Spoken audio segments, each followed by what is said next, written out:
asked or suggested that I make a video about. He says how I got into teaching, what made me want to teach, and what I thought it'd be like versus how it actually is. So I thought that was an interesting idea. And if you ask, most of the time you shall receive. So just ask, girls. Okay. So how I got into teaching is an interesting story. So when I was younger, I kind of wanted to be a teacher, but then I found out how much money they make, and I said, girl, no.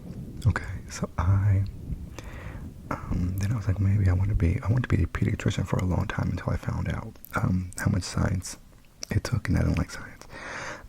So once I found out teachers make dirt, I was like, well, I'm actually not interested in that. I'm going to go to business school. So I went to business school, and actually I got a bachelor's in marketing and a bachelor's in management, because I was able to double major, which was nice, and still finish in 4 years.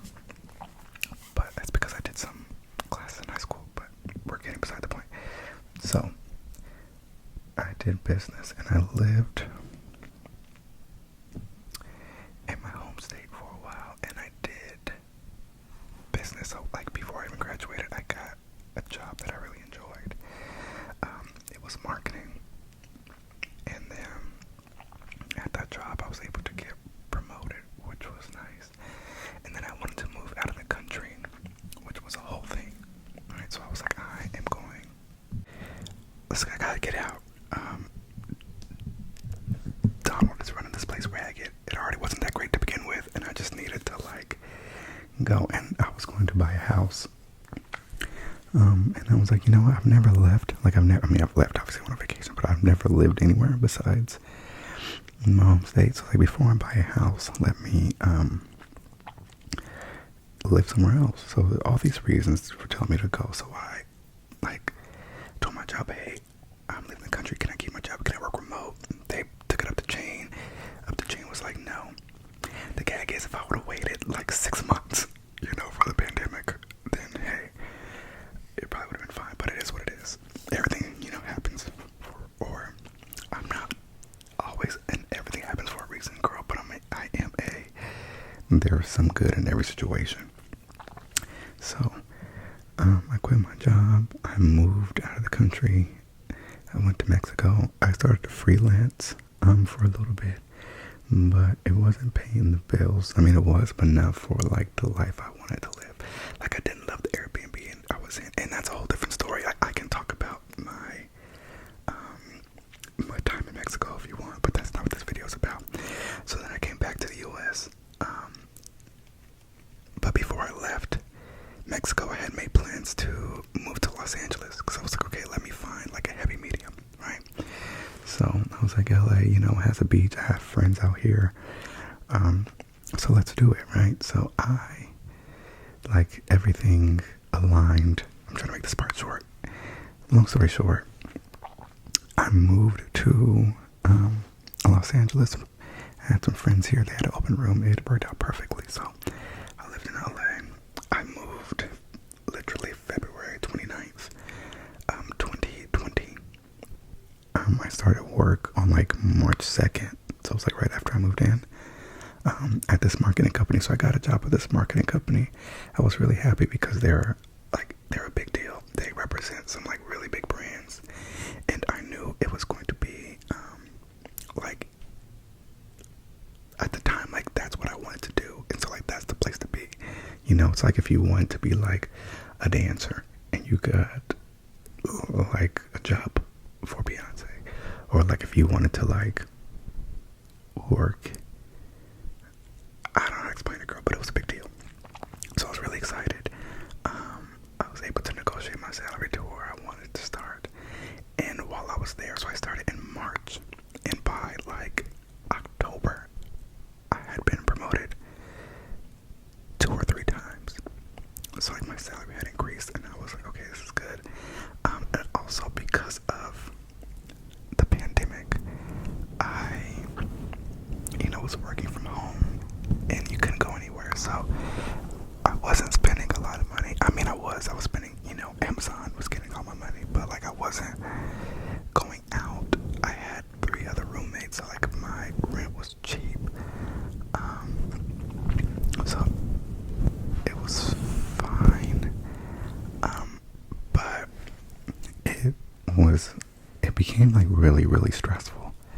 And I feel like, I'm sure it was a mix of things, but like part of the fact that I guess when you work from home, there's no like division between work and home. And especially with that job that I had. Sorry, I'm going to take off these headphones because I think they're messing with the sound. Okay, just kidding. I want to keep them on. So there was like no division of like, this is home, this is work. And then with that job, it was kind of like around the clock. Like I was doing digital marketing, so like Facebook and Instagram ads for different companies. So like if the CMO of the company reaches out to you on Saturday about something, you like need to respond on Saturday and do what you gotta do. And so the days just felt really long, and then I was getting really, really, really bad headaches. And so I had to start, like I went to the doctor, and then I had to go to what is it? The people who work on like spines and backs. I don't know what it's called, and I can't believe I can't remember it because it wasn't a neurologist. I'm pretty sure I didn't go to the brain doctor. Although I do think I got like anyway. Child, I went to the dude whose landline phone is ringing. Anyway, I went to the doctor. Had to do a lot of like physical therapy. Found out I had scoliosis. It was like a whole thing. And I'm saying all this just because like I think it kind of compounded on each other. So to skip ahead a little bit, it got to the point where I was just like anxious all the time. Like I did not know peace. Like every waking moment I was thinking about work, and I was thinking about what I could be doing or what I should be doing, and how the client's going to react to this. Because so with that job, it again, I'm going to put timestamps down below so you can skip all this if you want to. With that job, it like every week we had to meet with the client. So for example, I had like 5 clients I think at that time, and so like at least 5 times a week I had to like prepare a document and go over the last week's results, and like what we're going over to do next week. And it was just like a lot of pressure, especially like if you didn't have like such a good week, you had to go on the call and explain why the week wasn't good and explain what you're going to do next. And the newest client that I had, like the account that was doing the worst, the main contact on the account, she was like a nightmare to work with, a nightmare.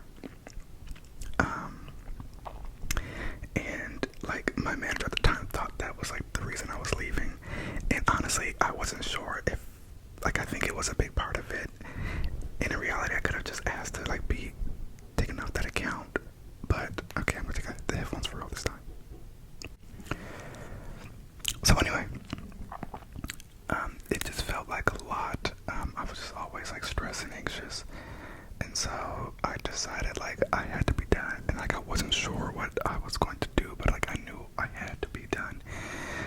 So I started looking into different like career options and like all those like career quizzes and everything, because again, so this was 3 years post grad, and like I went to school for business and I've been working in business. So like for the past 7 years, that's what I was doing. And so I was like, oh, I could.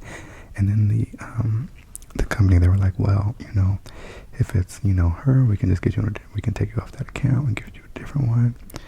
And they were like, well, if it's the client facing thing, we can get you a role that's not client facing, or at least not as client facing, and all these things. And there are times when I'm like, damn, like why didn't I just at least try that, at least see what that was like, because that could have been great. But at that point I hadn't made up my mind. So after doing all the quizzes and everything and like talking to my friends and all that, I was like, you know what? Maybe it is. Maybe I should try teaching. So I started looking into it more. I have a friend who's a teacher. I started talking to him about it more. And at my current job, I was on the brink of like my next promotion. And the next promotion was going to put me into the six figures range. And I knew once I got to the six figures, I was not going to quit. You know, like I knew once I got like a taste of it, it would be even harder to let go. So I was like, now's the time. And you know, when I left that job, they were like, you know, if you ever want to come back, you know, just let us know, and we'll find a spot for you. So to me, it was like kind of low stakes. Like even if teaching didn't work out, I still had my experience, I still had my education, and it was fine, right? So when looking for a new job, I knew like I needed something that like made it worthwhile. Like I was under a lot of stress and pressure and like working these crazy hours, and in reality all I was doing was like doing all this to make like rich people richer, right? Like that lady who's giving me a hard time, she's making plenty of money. You know, like the people that I'm doing all this working around the clock for, making them plenty of money. It's different because again, my next promotion would have thrown me into the like commission realm, so I would have been making commission on it, so that might have affected things. But again, so basically I just needed a job that was like it felt fulfilling, like I was stressed and anxious, but about something that matters, you know, not about like selling more products for, you know, X and Y brand. So I decided to enroll in school for education. And then in doing that, there were a couple of options. You know, you could just go ahead and get your credential, which took about 1.5 years. Or is it a year? How long did it take me? I think that takes about 1.5 years. Or you can get your credential plus a master's degree, which takes 2 years. So I'm like, if I'm already getting the credential, I might as well, you know, go ahead and get the master's degree, because most districts offer a pay bump if you have a master's. So I started the schooling. So let me tell you something. Becoming a teacher is quite the damn process, okay? Especially here in California. So they have a bunch of different tests. They have it's called the CBEST test, the CBEST. It's like California, I think, basic something. And it's basically just a test on like English and writing and maybe some science. Sorry, English and writing. Sorry, I meant English and math and maybe some science. It's basically just like, do you have like the foundational skills? So I took that test. That one was easy, so I didn't really study for it. I looked at the study guide. It's like, okay, most of this is pretty simple. So that one, I just took it. Again, that test was like, it was either 99 or 149. It was a lot of money. It's, you know, relative. Like if you're a full-time student, $150 for a test is crazy to me. So you have to take that, and you have to take the C-sets. Now the C-sets are based on what you want to teach. So if you want to teach high school, like if you want to teach a single subject like math, science, you know, literature, social studies, things like that, you take that specific test. So initially when I signed up, I wanted to do math. I always liked math. It was always my favorite subject, and I thought it would be the thing that came easiest. And it was, and I want to help like other people become more confident in math, because I feel like if you have the right teacher and they give you the right skills and mentality, it's not nearly as hard as we think it is. But as I was like studying for the math test, I'm like, this is boring and hard, and not like too hard where like, okay, I can't figure it out, because I can. If I like stayed and stuck with it and studied it, I'd be able to do it. But it just, I'm like, this, I don't want to teach pre-calc, and I don't, you know, want to teach statistics when it comes to math.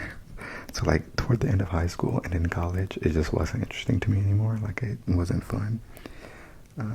And so I started talking, and then coincidentally, I was talking to my friend. He was in town for, I think it was my friend's wedding, but he was in town for, because it was 2021 by this point, and he teaches elementary, and so like he started talking to me about elementary, and I was like, okay, and so I ended up switching my program from single subject math to elementary.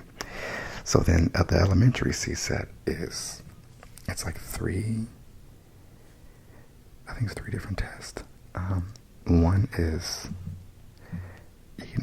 reading and writing. So you have to answer like a bunch of questions about, and not like, it's not like the test that you take when you're in school or you like read a question or like read a passage and answer questions about it. It's more like how to teach it and like, phonics and phonemes and the best, like it's more so, some of it was on the actual knowledge and then some of it was actually on teaching it. So one was, reading and writing, but for the CSET, it mostly is content knowledge. So reading and writing, math was one, and then one was science, and then there's PE, and then there's one that's like visual arts and music. So it's music, dance, theater is one test, and then I think PE's on that one too, and there's science, math, reading and writing. It was a lot, and I think again it's 3 parts, and that one, same thing, it's like 99 or 149 per test. So you have your CBEST, and then you take your 3 damn CSETs, and then you also have to take the RECA, that's the test that shows that you know how to teach people how to read, and that one is also 3 parts. You can either do like online multiple choice, or you can do video submissions, or it might be a mixture of both. I don't remember. I just know it was expensive, so you have to do that. And then when you finish that, you also have to do what they call the Cal TPA. So the Cal TPA is horrendous. Basically, you have to like write up like tens and tens of pages, like lesson plans and student outcomes and all that. And then you have to record yourself like giving the lesson you wrote about, and then you have to write, all these reflection questions. You have to do it for 2 separate subjects. And so mind you, this is all on top of like the actual school program you're going to. So during this, I'm still in school. And so full time, mind you. And so finally, because of the pandemic, things were like weird. Like a lot of those tests you have to pass before you can even get accepted into the college. But because of COVID and like the testing centers were shut down, they let you enroll and then take those tests before you like graduate. And so I enrolled and I took those tests throughout my time there, and then sorry, I'm so distracted, oh my god. My dog really like threw off my energy, my mood, and I'm trying really hard to bring it back. I love her so much, but she had to go. I had to put her in the living room. So yeah, most people student teach for a couple of semesters, but they also have an internship option. So the internship option means that you just jump right into the classroom, right? So you become a full-time teacher with all the teacher responsibilities, except you're still in school full-time, and then you get paid $10,000 less than an actual teacher. So this was very, very frustrating for me because, like, I understand the concept of, like, you're not credentialed yet, so you don't get paid as much as a credentialed teacher. But, so, like, at least in our district, it's staggered. So, like, your first, like, it goes by year and, like, years of experience, and then also units of education, right? It's like it's almost like a line plot almost. It's like a graph. So, like, each year you work for the district or in education, you move up a step, like, you move up a column, and then for every, like, 14 post-grad credits you have, you move down a row, right? And that's what determines your salary. And so on the internship, no matter how many units or anything you have, you make like $46,000. It's $46 or $48,000, right? As a beginning teacher, you make 56 or 57. So there was a $10,000 gap between me as an intern and a very first year teacher who has a bachelor's degree. And so it's like, if I'm doing the same job, and it is in fact more work because it's my first year, so I'm doing everything new, everything from scratch, and I'm still like in school full time. It was like, it's very, very discouraging. It's like I got paid to go to school for a whole new degree, right? You have to pay for the program, and then you have to pay the state of California for all of these tests, and then you have to actually study for and do all these tests while you're in school. And then you mean to tell me I'm going to get paid $46,000 as a grown-ass adult for working on a master's degree in Los Angeles, California? Like, it didn't add up. At the time, it wasn't as like debilitating because I was still getting student loans. So my first year, I did 5th grade, and like I said, I was still in school, so I was still like learning as I go. Like my first day, I hadn't subbed before, I hadn't observed a classroom before. Like you just get thrown in. So I just got thrown in. I had to start a couple of days late because the district was like slow processing my paperwork. So yeah, to wrap all that up, this is the longest story about nothing, and I feel kind of bad. But to wrap it up, I got into teaching because I was at a job that was stressing me out, and I was holding on for dear life. And so I needed to find a job that felt fulfilling. And so in my mind, like, okay, I went the business route because it was interesting and I liked the money. Teaching kind of was more in my heart, but after like having the business jobs and making, enough money so I can like travel and have fun, I realized like it wasn't worth it, or it wasn't enough. The caveat is, as soon after I quit my job, I went to the doctor and I got put on antidepressants, and because it was more so for anxiety and OCD, and so like I wonder like if I had got medicated before I quit, if things would have went differently. I'm gonna be honest, like I think about that all the time. Like if I would have started taking my sertraline just 3-4 months beforehand, I would be making a lot more money. And I don't know if my workload, how it would be, because we're gonna move on to the part, is like, is it what you expected, why or why not? So, everybody knows that when you teach, you get, summers off, which is nice, and you get, winter breaks, and fall break, and spring break. Winter break, spring break, and fall break are paid. Summer break is not. And so it is nice that you have a summer break. Yeah, you get, almost 2 months off of school. Work. It is about 2 months almost exactly. But it's not a paid 2 months. Right? So you get paid for like the 10 months that you work, not those 2 months off. And so like in our district, for example, they like take a little bit from each paycheck so that they can pay you the same rate over the summer. So like I'm paid once a month for 12 months of the year, which is a whole nother issue because once a month is trash. We get paid once a month, and we get paid on the 5th of the month. Name one bill that's due on the 5th. Thankfully, like some bills, like based on like when you like car payments and insurance, things like that, you can kind of move around. But like rent is due on the 1st of the month.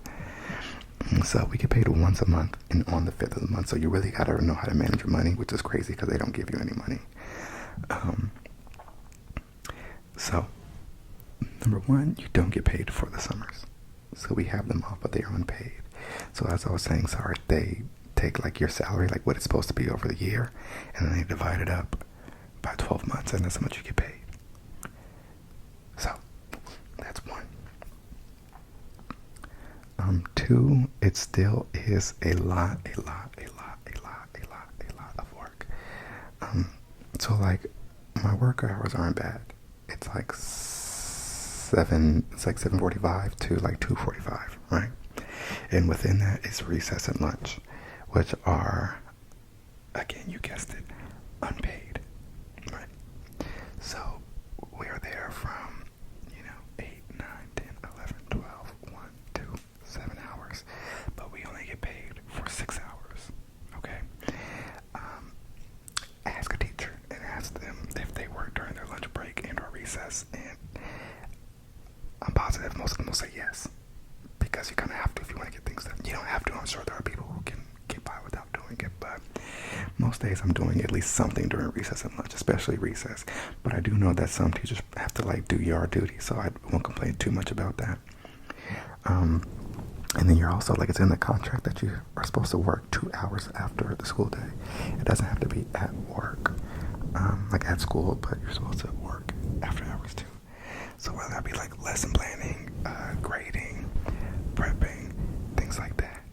So I just feel like I work all the time. Like I go to work, like when you start work at 7:45, your mornings aren't yours. I wake up, I get ready, I go to work. I go to work all day. I work through the whole entire day. I come home sore and tired. Walk my dog, and then I try to take some time for myself. My first year was rough again because I was in school full time. So I was in school, so I would go to work, come home, spend some hours doing like stuff for school. So like lesson planning or grading, making groups, whatever I need to do for work. And then I would spend other time doing actual school work as a student. So it's like, it's a lot of work and a lot of time and a lot of like stress. So you always hear how like a lot of the problems in education comes from like administration. And it's true. And by administration, I don't necessarily mean like principals and vice principals. Like they're not the main issue. It's like the superintendent and like the board, like that is ridiculous. Like they will give you, like, for example, they mandated, this has turned into a true ramble, so I am so sorry for those who are not tuned in for that, but this is what we're going to do. So they give you, like last year, there was this huge push for this new program, right? It's like an online program where you can, like, practice math, English, science, right? And it was great because, like, it had a lot of tools. It did have a lot of good features, right? Like diagnostic, and like you could assign work to like individuals or the whole group, and you could see what they were doing. You could see what problem they were on. You can offer them feedback. Like it was great. But there was like a huge push from the district. Like they brought in trainers. They were like, you need to be spending this many hours on it every single week, and we need to see proof that you're doing it, and yada yada, right? This whole thing. Do you think they funded it again for this year? No.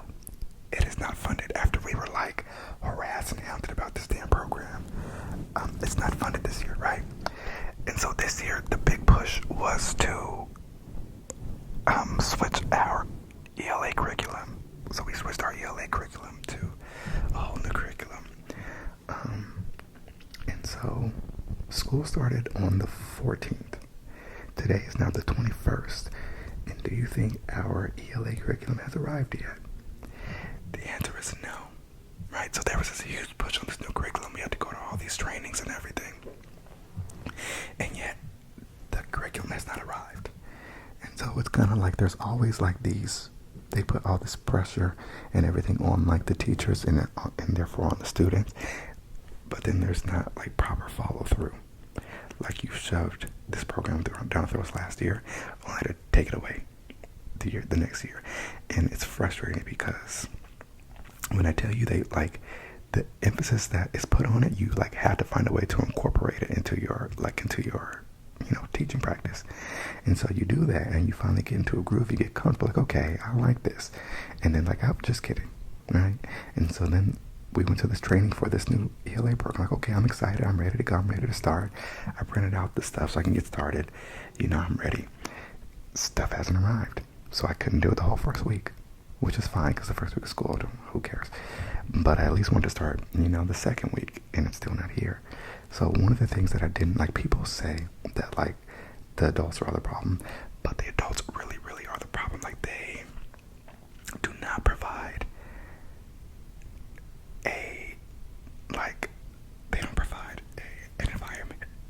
an environment for success. And it boils down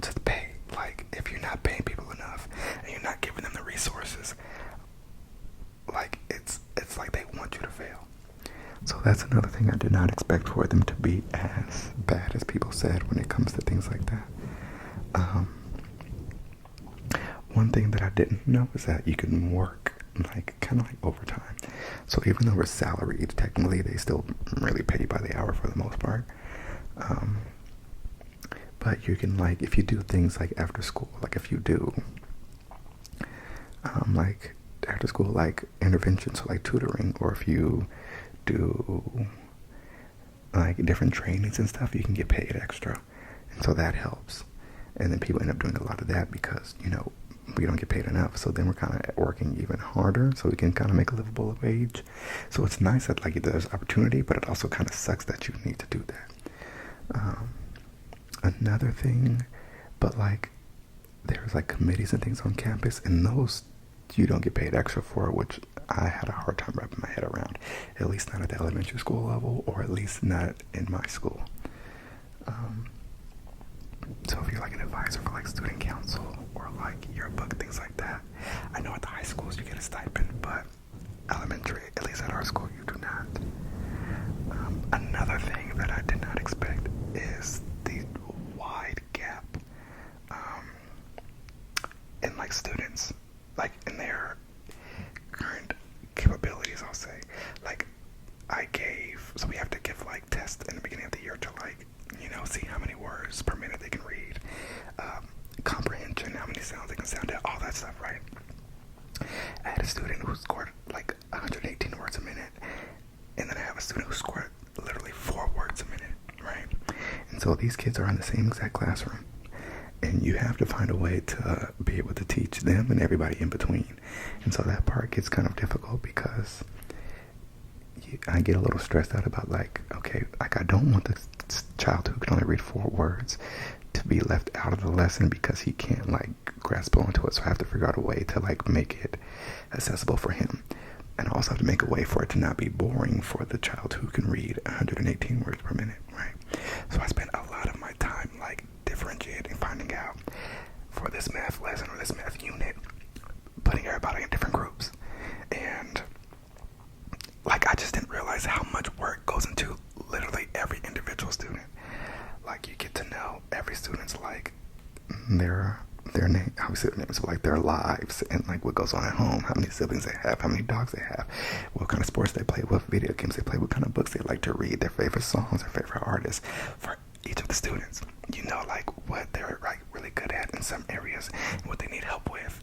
And then you have to use this information to like plan. Like for example, today I went through the math slides for this week, and I went through and switched out the examples because the examples sometimes they're either irrelevant or like outdated or just not engaging.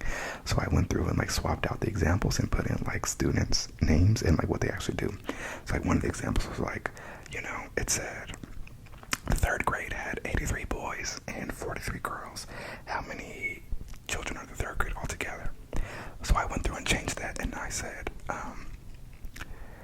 like you're playing Roblox, and there are 73 players playing with you, and 43 NPCs. How many characters are in the game in all? Things like that. And there was one like about someone making lemonade for a lemonade stand, and I took that out. One of my kids, they swim, so I took out the lemons for the lemonade and make it laps for a swimming competition. So things like that, just to make sure they're engaged. Meanwhile, I had to plan a whole separate project for like the 5 kids, the kids who are the 5 highest achievers in math. I put them in a whole separate group and created a whole separate project for them to do for math. But then I have to keep in mind, like my boy, you can only read 4 words a minute.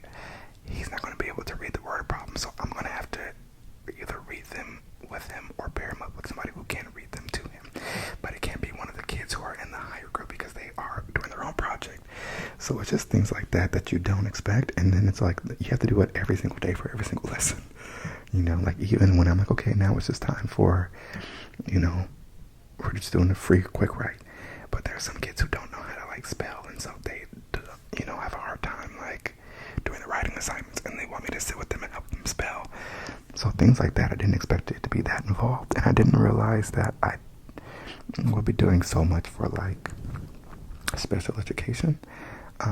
like I said, well, I didn't say it, but I did 5th grade the last 2 years, and there were kids that would come to me, and I'm like, there's no way, there's not like a referral or anything in the system for this kid, and there would not be, so I would have to go through the whole process of giving them an IEP or a 504 or an SSPT, which I would always do, even if I was like, I'm not sure. I erred on the side of caution just to make sure they get the help and support they need.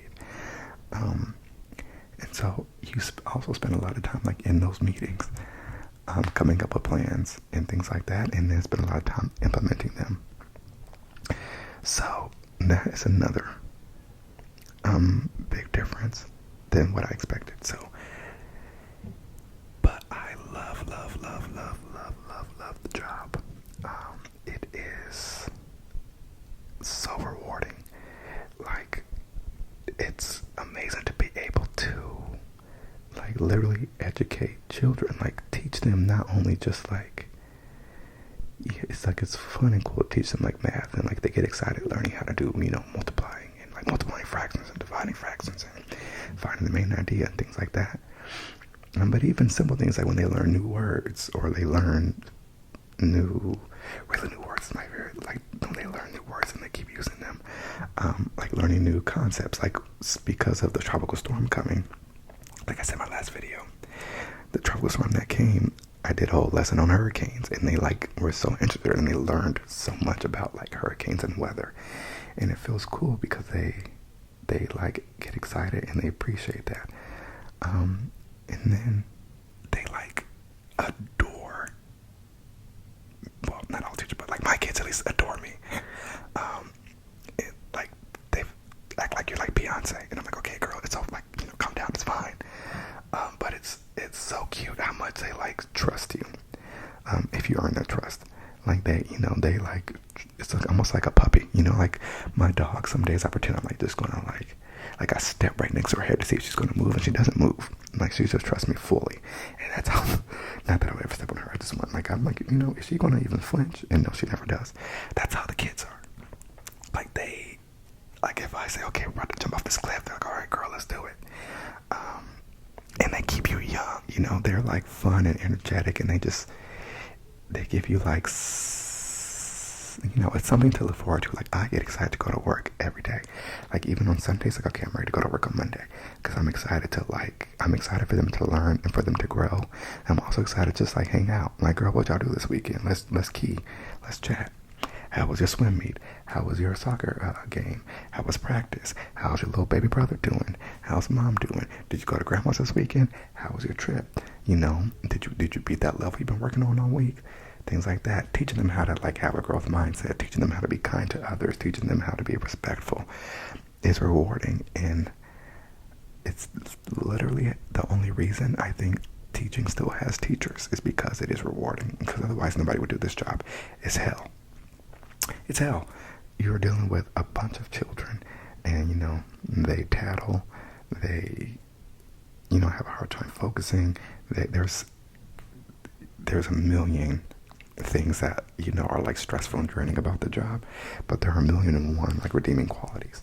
And if teachers got paid more, I feel like the turnover rate and the burnout would be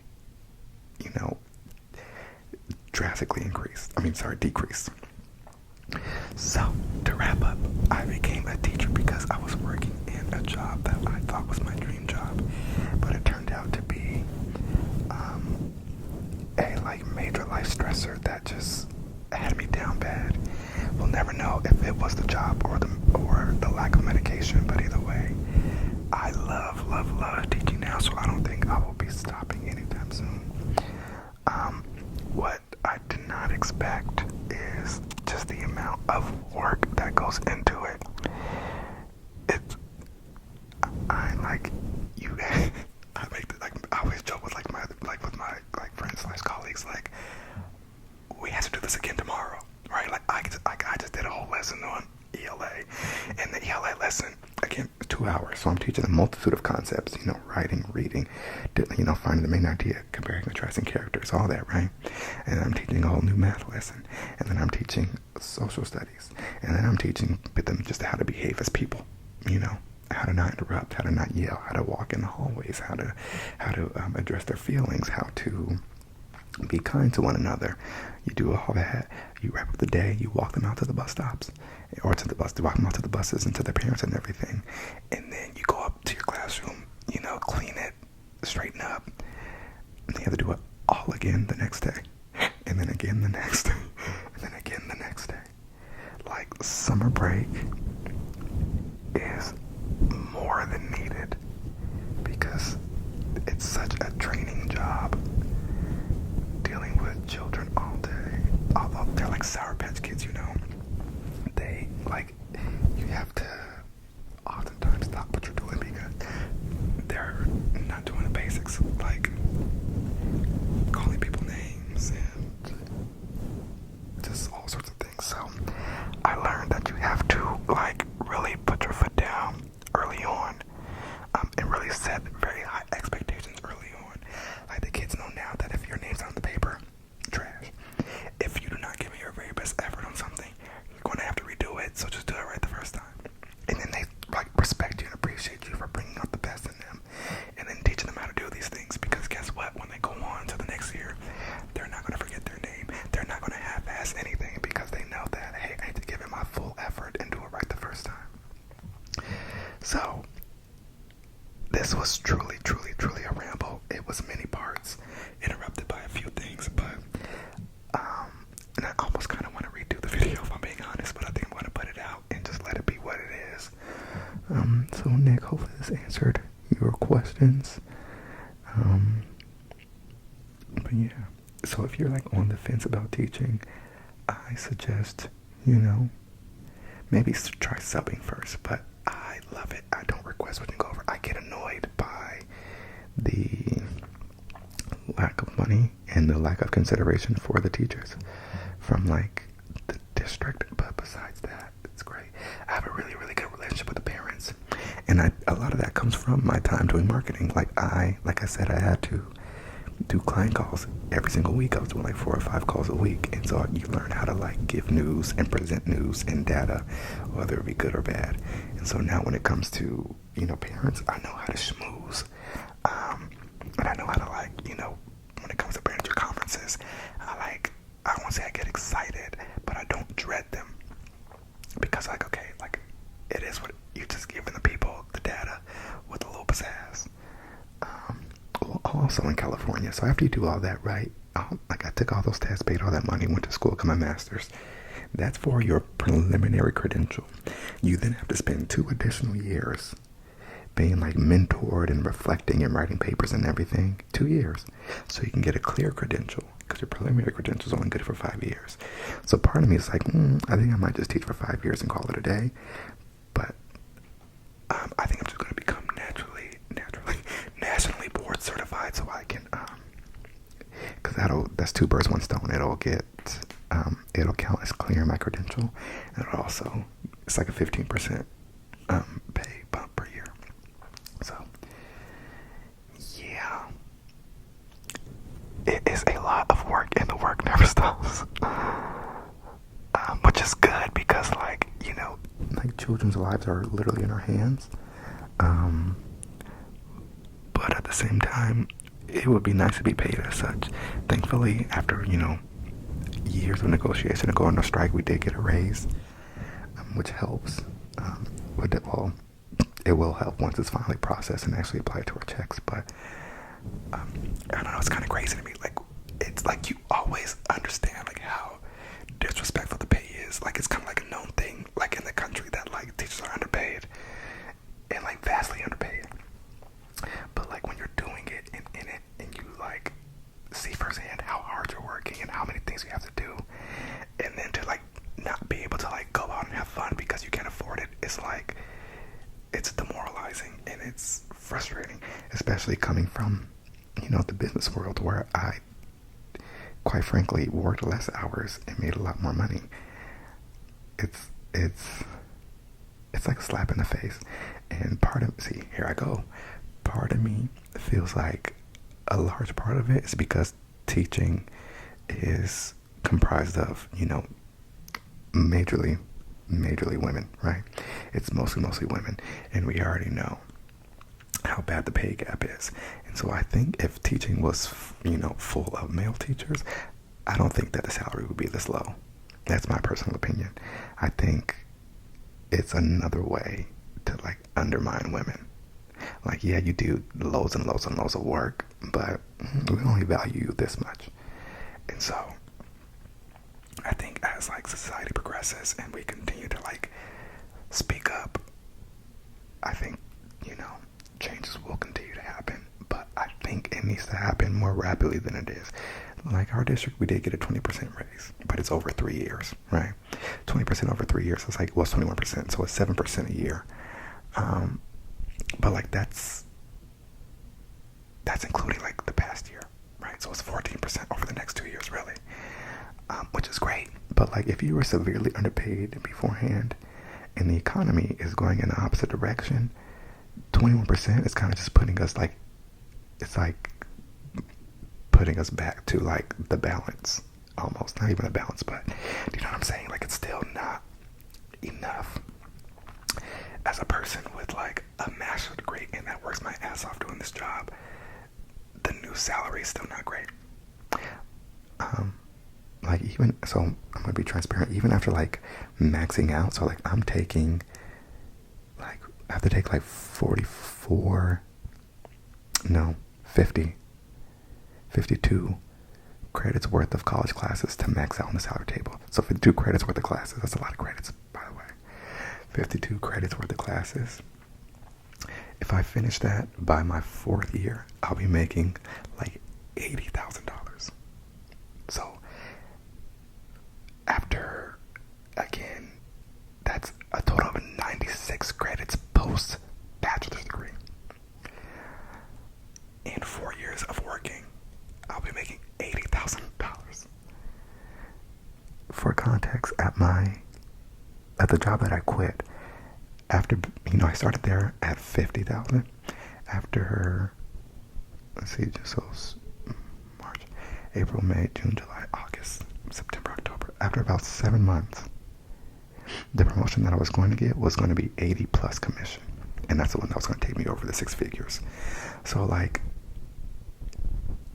nobody wants to do this job. We can go out and get another job with a lot more respect and a lot more money. But now I'm starting to rant. So this whole thing has been a rant. So I hope this was at least relaxing and maybe even informative. And I apologize for the format of it. Things kind of threw me off, but we rise, we survive. I always teach my kids the word pivot. I said we have to make a pivot, and they never know what it means in the beginning of the year, and then by a month or two in, they're always like, I'm always like, guess what time it is? We're gonna pivot. So I had to pivot a few times in this video, but I hope it was still enjoyable. If it's feasible, I'll be happy to do it, okay? Until next time.